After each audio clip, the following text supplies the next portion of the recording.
প্রায় 1000 বছরের ইতিহাসের শিকড় ও পবিত্র ভারতভূমির কোটি কোটি সনাতনী মানুষের জীবন ও সংস্কৃতির সাথে জড়িয়ে শ্রী জগন্নাথ ধাম পুরী। পুরীতে বারবার আসা একদিকে যেমন অপার সমুদ্রের সৌন্দর্যের টানে, তেমনি অপরদিকে সারা পৃথিবীর সনাতনী মানুষেরা প্রতিদিন ছুটে আসেন জগতের প্রভু শ্রী জগন্নাথের দর্শনের জন্য।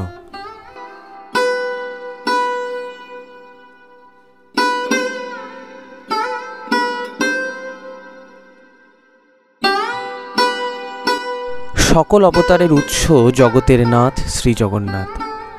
রাজা ইন্দ্রদুম্ন পুরীতে শ্রী জগন্নাথ মন্দিরের প্রতিষ্ঠা করেন। পুরাণ মতে বিভিন্ন মতানুসারে জগন্নাথ দেবের পুজো করা হয়। শাক্তরা মনে করেন জগন্নাথই ভৈরব বা শিব, তিনি দেবী বিমলার ভৈরব। আবার জগন্নাথ দেবের পুরোহিতরা প্রতি বছর ভাদ্র মাসে তাঁকে বিষ্ণুর বামন অবতারের বেশে পুজো করেন। ব্রহ্মরূপে নৃসিংহ স্তোত্র পাঠ করে পুজো করা হয় প্রভু শ্রী জগন্নাথের। আবার শ্রী চৈতন্য মহাপ্রভু জগন্নাথ দেবের মধ্যেই খুঁজে পেয়েছিলেন ভগবান শ্রীকৃষ্ণকে। তাই আপামর ভক্তরা প্রভু শ্রী জগন্নাথকে সর্বশক্তির আধার হিসেবেই পুজো করে চলেছেন অনন্তকাল থেকে।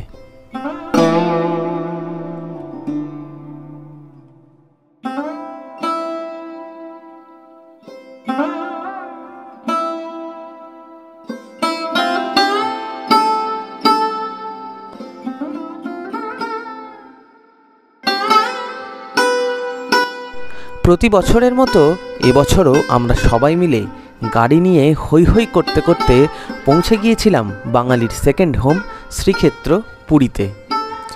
আজকের এই ভিডিওতে আপনাদের ঘুরে দেখাবো জগন্নাথ মন্দিরের নবনির্মিত করিডোর এবং শোনাবো মন্দিরের নানান অজানা ইতিহাস। চলুন তবে শুরু করা যাক।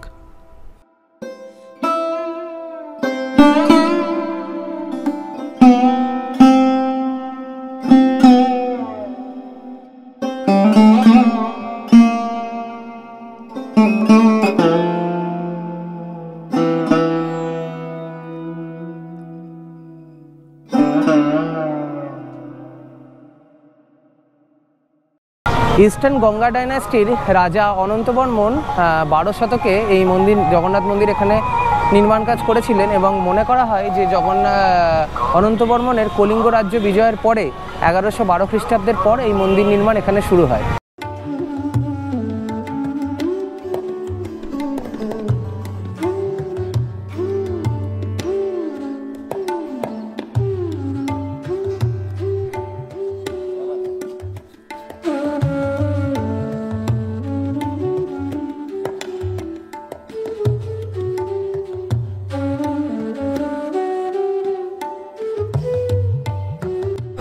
এই জগন্নাথ মন্দির কিন্তু পুরোপুরি বেলে পাথর দিয়ে নির্মিত, আর 1161 খ্রিস্টাব্দে এই মন্দির নির্মাণ করা হয় বলে মনে করা হয়, যদিও এ নিয়ে ঐতিহাসিকদের মধ্যে অনেক রকম মতভেদও রয়েছে।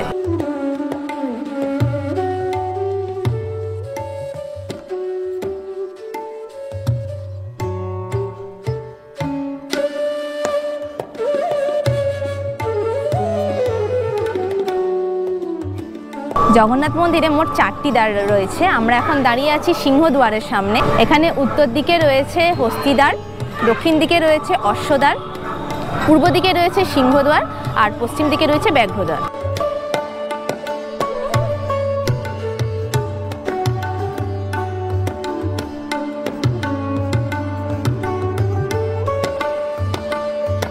এই মন্দিরটি বিষ্ণুর আরেকটি রূপ প্রভু শ্রী জগন্নাথকে উৎসর্গ করা হয়েছে।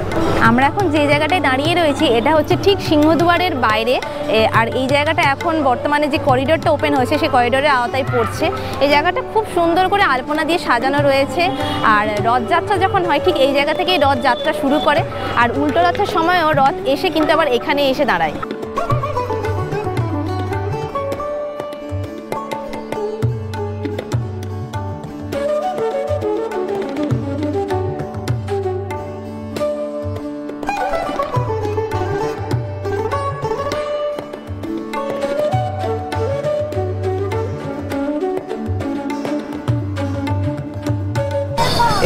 মন্দিরটি যদি আপনি কমপ্লেক্সের ভেতর থেকে দেখেন তাহলে সূর্য যেদিকেই উঠুক না কেন এই মন্দিরের ছায়া কিন্তু কোনো দিকে পড়ে না, মূল যে মন্দিরটি। আর মন্দিরের ওপরে মাথায় যে পতাকাটি লাগানো আছে তার নিচে একটি চক্র আছে। চক্রটি এমন ট্রিগোনোমেট্রিক অ্যাঙ্গেলে লাগানো রয়েছে যে মন্দির কমপ্লেক্সের ভেতর থেকে আপনি মন্দিরের মাথার দিকে যেদিক থেকেই তাকান না কেন মনে হবে চক্রটি যেন আপনার দিকেই রয়েছে।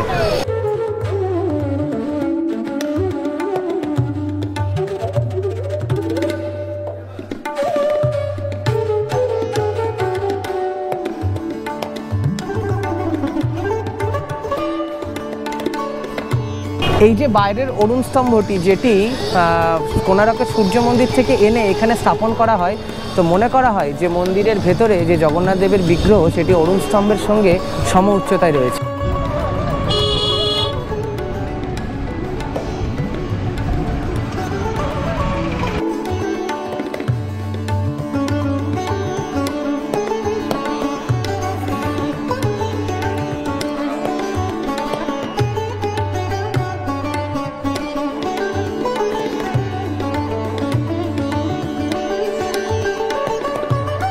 আমরা আজকে এখন জগন্নাথ মন্দির দর্শনের জন্য যাচ্ছি। অ্যাকচুয়ালি মূল মন্দির কিন্তু আমরা কালকে দর্শন করে এসেছিলাম সন্ধ্যাবেলা, কিন্তু তখন আমরা ক্যামেরা বা মোবাইল কিছু নিয়ে যাইনি। তো জগন্নাথ আমরা জানতাম যে মন্দিরের ভেতরে ক্যামেরা বা ফোন নট অ্যালাউড, হ্যাঁ কোথায় রাখবো সবাই মিলে যাচ্ছি, তো জন্য বাড়ি থেকে রেখে এসেছি। হ্যাঁ, আমরা কিছু নিয়ে যাইনি। এবার ব্যাপারটা হচ্ছে যে জগন্নাথ মন্দিরে একটা নতুন করিডর বাইরে উদ্বোধন হয়েছে 17ই জানুয়ারি এবছরই। তো সেইটা দেখে মানে আমার মানে চোখ ঝলসে গেছে। আমাদের এয়ারপোর্টে ঢুকছি মানে এত অসাধারণ। তো আমি ভাবছিলাম যে এইটার ভিডিও করবো না, এটা ছবি তুলবো না, যেটা হতে পারে। হ্যাঁ হ্যাঁ, আরেকটা ব্যাপার যেটা দেখলাম যে করিডোর যেটা করেছে ওখানে জুতো রাখার আলাদা স্ট্যান্ড করেছে। এবার ওখানে ওটাই বলতে যাচ্ছি যে ওখানে কিন্তু মোবাইল রাখারও জায়গা করেছে। তাই আমরা ভাবলাম যে আমরা ওখানে মোবাইলটা রেখে তো অনায়াসে যেতে পারতাম ভেতরে দর্শন করতে, এটা জানা ছিল না, এটা একটা নতুন জানলাম। বলতে বলতে আমরা চলে এসেছি হ্যাঁ সামনে।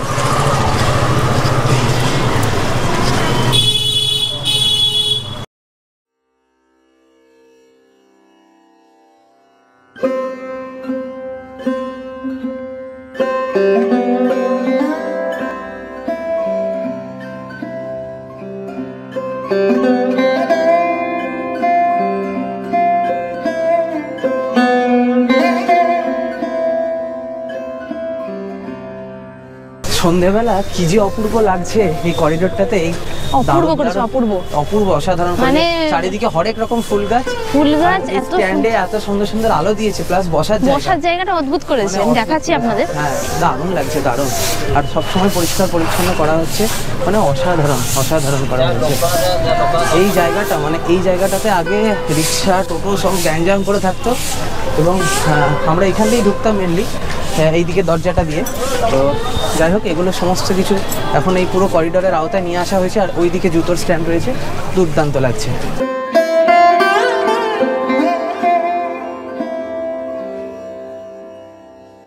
অত্যাধুনিক ব্যবস্থা সম্পন্ন মন্দিরের এই করিডোর, সুন্দর সাজানো করিডোরে রয়েছে নবনির্মিত অনেক ছোট ছোট মন্দির। সন্ধেবেলায় আলো দিয়ে সাজানো করিডোরে বসে থাকলেই যেন সময় আপনিই পার হয়ে যায়।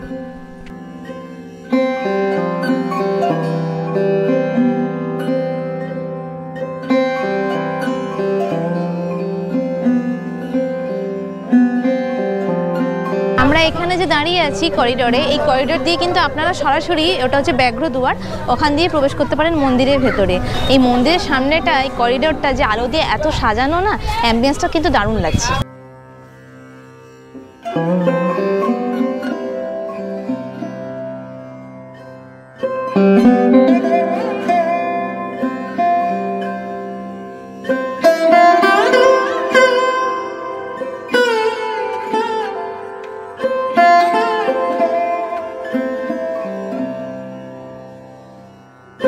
মন্দিরের বাইরের এই করিডোরের যেখান দিয়ে পরিক্রমা করছি আমরা, এটাকে লিখেছেন তিনারা পরিক্রমা মার্গ। এই জায়গাটাকে বলা হচ্ছে পরিক্রমা মার্গ। তো রাতের বেলা এই আলো দিয়ে সাজানো জগন্নাথ মন্দির এবং জগন্নাথ মন্দিরের করিডোর কেমন লাগলো প্লিজ কমেন্ট করে জানাবেন।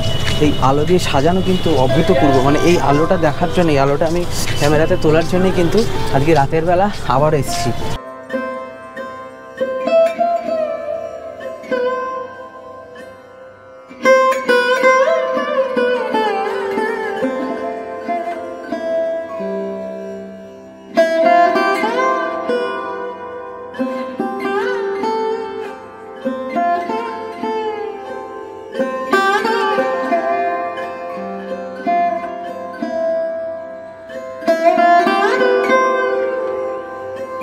জগন্নাথ মন্দিরের মূল মন্দির প্রাঙ্গণে জগন্নাথ মন্দির ছাড়াও আরো অনেক ছোট ছোট অনেক মন্দির আছে। হনুমান মন্দির আছে, গণেশ মন্দির আছে, নৃসিংহদেব মন্দির রয়েছে, হ্যাঁ বট গণেশ মন্দির রয়েছে, যেটা বট গাছের নিচে, বট গাছের গোড়াটাই পুরো গণেশ ঠাকুরের মতো। আর এছাড়াও কিন্তু আমরা দেখছি এবারে এসে যে এই যে করিডোরটা তৈরি করা হয়েছে, এই করিডোরে কিন্তু প্রচুর নতুন নতুন অসাধারণ সব মন্দির তৈরি করা হয়েছে, যেটা করিডোরের ওপর, মানে এটা কিন্তু দারুণ লাগলো যে আরো নতুন মন্দির কনস্ট্রাক্ট করা হচ্ছে, যেটা করিডোরের ওপরে মানুষ এসে দেখবেন এবং তার আর্কিটেকচার কিন্তু দেখার মতো। মানে এগুলো নিউলি বিল্ড টেম্পলস, বাট এর আর্কিটেকচার কিন্তু অসাধারণ।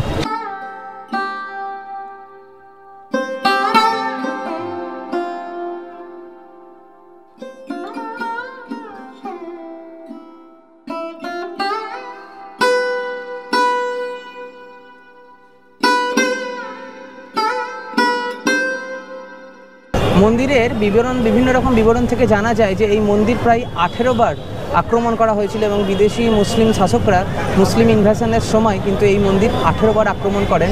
তো প্রথম যে আক্রমণটা করা হয়েছিল সেই আক্রমণটা হয়েছিল কালাপাহাড়ের সময় 1568 খ্রিস্টাব্দে। রাজা সুলেমান খানের সেনাপতি কালাপাহাড়, যার পূর্বাশ্রমে যিনি হিন্দু ছিলেন, যার নাম ছিল রাজীব লোচন রায়, তিনি এই মন্দির আক্রমণ করেন এবং সেই সময় 1568 থেকে 1577 খ্রিস্টাব্দ পর্যন্ত প্রায় 9 বছর কিন্তু এই মন্দির তখন বন্ধ ছিল। পরবর্তীকালে 1601 খ্রিস্টাব্দে বাংলার নবাবের সেনাপতি মির্জা খুররাম এই মন্দির আক্রমণ করেন এবং সেই সময় জগন্নাথ, বলরাম এবং সুভদ্রার যে তিনটি মূর্তি, সেই তিনটি মূর্তি রক্ষা করার জন্য পুরী থেকে 13-14 কিলোমিটার দূরে সেই মূর্তিগুলোকে লুকিয়ে রাখা হয় এবং সেই বছরের মতো কিন্তু রথযাত্রা বন্ধ থাকে। 1692 খ্রিস্টাব্দে তৎকালীন মুঘল সম্রাট ঔরঙ্গজেব নির্দেশ দেন যে এই মন্দির বন্ধ রাখার, নচেত হুমকি দেন যে এই মন্দির কিন্তু ভেঙে ফেলা হবে। তো সেই সময় প্রায় 13 বছর কিন্তু এই জগন্নাথ মন্দির বন্ধ থাকে এবং সেই সময় রথযাত্রাও করা হয়নি। এবং জগন্নাথ মন্দিরের শেষ আক্রমণটি হয়েছিল 1761 খ্রিস্টাব্দে মাসুলিপত্তনমের নবাব তাকি খান এই মন্দিরে হামলা চালান এবং সেইটাই হচ্ছে এই মন্দিরের ওপর হওয়া শেষ আক্রমণ। তো তারপর থেকে কিন্তু জগন্নাথ মন্দিরে আর আক্রমণ কোনোভাবেই করা সম্ভব হয়নি। তারপরে ভারতবর্ষে ব্রিটিশ রাজ শুরু হয় এবং পরবর্তীকালে 1947-এ ভারত স্বাধীন হওয়ার পরে কিন্তু জগন্নাথ মন্দিরের ওপর আর কোনো আক্রমণ হয়নি।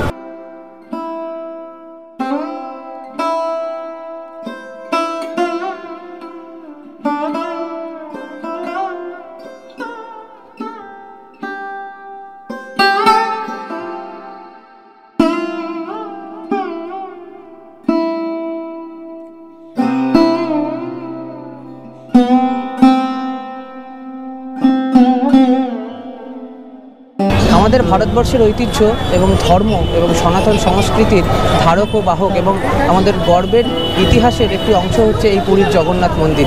এই জগন্নাথ মন্দির ছাড়া যেন আমাদের ভারতবর্ষকে কল্পনা করাই সম্ভব হয়ে ওঠে না। তাই এখানে এসে যেন একটা অন্যরকম অনুভূতি হয়, অসাধারণ একটা ফিলিং হয়। 18 বার আক্রমণ হওয়া সত্ত্বেও কিন্তু এই জগন্নাথ মন্দির কিন্তু এখনও গর্বের সঙ্গে মাথা উঁচু করে দাঁড়িয়ে রয়েছে প্রভুর চরণে। আমরা সবাই যারা ভক্তকুল বারবার প্রতি বছর, আমরা প্রায় প্রতি বছরই বাঙালিরা ছুটে আসি, সারা ভারতবর্ষ থেকে শুধু নয়, সারা বিশ্বের বিভিন্ন প্রান্তের মানুষজন শুধু প্রভু জগন্নাথের দর্শনের জন্য এখানে ছুটে আসেন।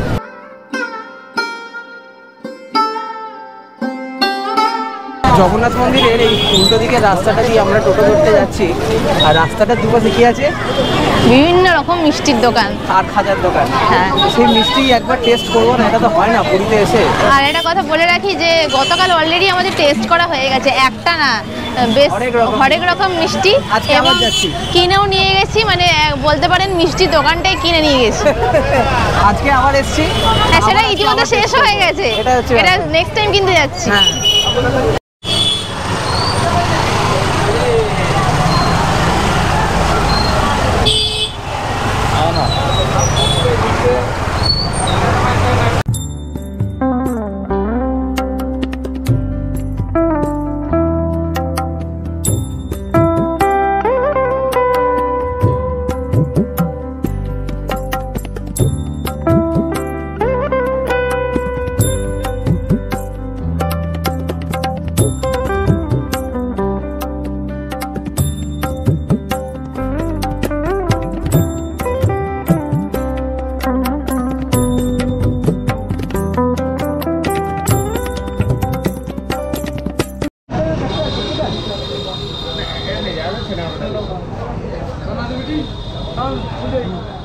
এখন নিয়েছি, এটা হচ্ছে ছানার কালিয়া বলছে।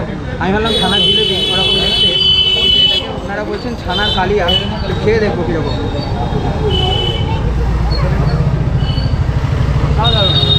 একটা দুর্দান্ত সেন্ট আছে, আর নরম তুলতুলে মিষ্টিগুলো অপূর্ব। মন্দিরের সিংহদুয়ারের উল্টো দিক দিয়ে যে রাস্তাটা, গলি রাস্তাটা সোজা চলে যাচ্ছে, তো সেখানে অমৃতম ভেজ রেস্টুরেন্ট বলে বাঁ দিকে একটা খুব বড় রেস্টুরেন্ট আছে। তার ঠিক আগেই, একটুখানি আগেই ডান দিকে একটা ছোট্ট দোকান দেখবেন, মিষ্টির হরেক রকম মিষ্টি সাজিয়ে ওনারা বসেছেন।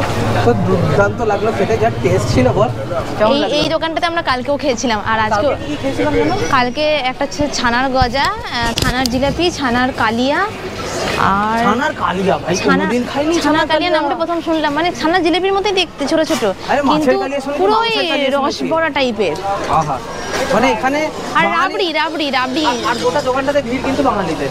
হ্যাঁ, বাঙালিরা কিন্তু পুরীতে খেতে আসার ঘুমাতে আসে। মানে হরেক রকমের খাওয়া পুরীতে আসা মানেই। আমি পুরী, হরিদ্বার এগুলোতে যাই, শুধু হ্যাঁ, খেতে যাই। বেনারস। বেনারস, এক্স্যাক্টলি। তো যাই হোক, দুর্দান্ত। আপনারা এলে কিন্তু এই মিষ্টির দোকানটাতে একবার ট্রাই করবেনই করবেন।